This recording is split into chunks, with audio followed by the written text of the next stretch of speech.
فنانين بيقولوا فنانين بيقولوا فنانين بيقولوا فنانين بيقولوا فنانين وما مالهمش فيها. ماشي يا فنانين مش عارفين ده مين. ماشي يا فنانين مش عارفين ده مين.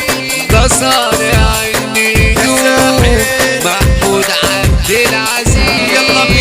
محمود